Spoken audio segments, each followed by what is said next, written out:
It's really strange. I was talking to Paul Judge and then the Harlem Capital founder, Pierre Henrique. It'll come to me in a second. There's Henri.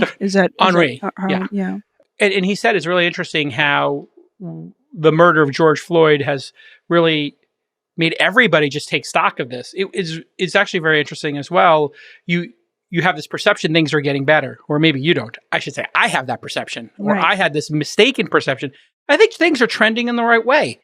And then you see video after video after video. And I think it's worth pausing on the video in Virginia of the Army officer who got pulled over for driving while black and while driving a really brand new nice car with plates on it. And you must have seen this video.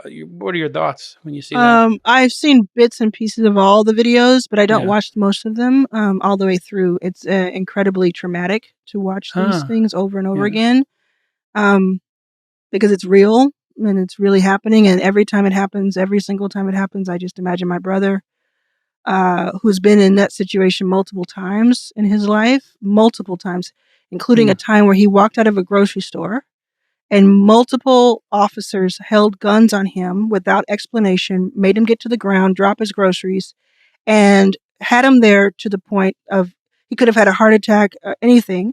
They Right. pick him up after 10, 15 minutes of this and say, sorry, man, we got the wrong guy. Oof. And then they let him go without anything.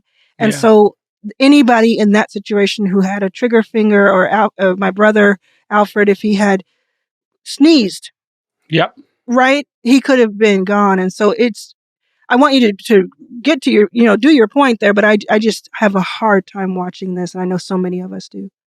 Yeah. It is very hard to watch. And I think it's important too for these conversations to happen. Hard for people to have these conversations sometimes, but if we don't talk about it, I don't see how it moves forward. And, Yeah. Then this mistaking a taser for a gun, or a gun for a taser rather, is just another horrific tragedy to have to witness again. It's like these things just keep happening, and I don't know how we get to the other side of this. Do you have thoughts on it?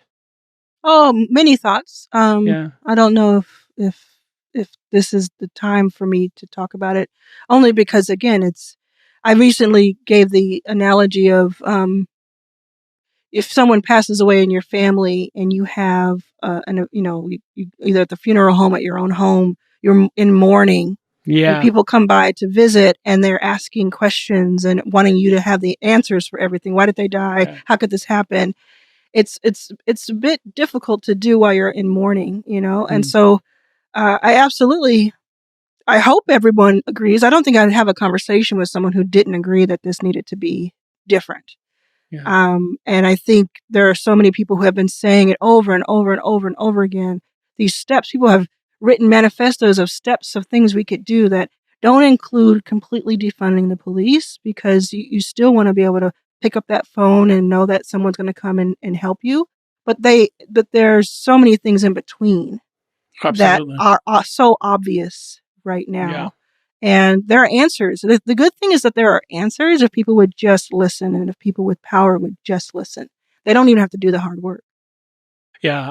I love this solution of sending the right person to the right call. Absolutely. And people have been testing this, and it's working in so many different instances. So we just have to really accelerate that, hey, if there's a domestic situation, or if there is somebody who is suffering a mental breakdown, like, a gun is not what you need in that situation in all likelihood. It might be, but it's probably not. 99% of the time, you probably can, resolve this issue without a gun, and with talking and words and de-escalation.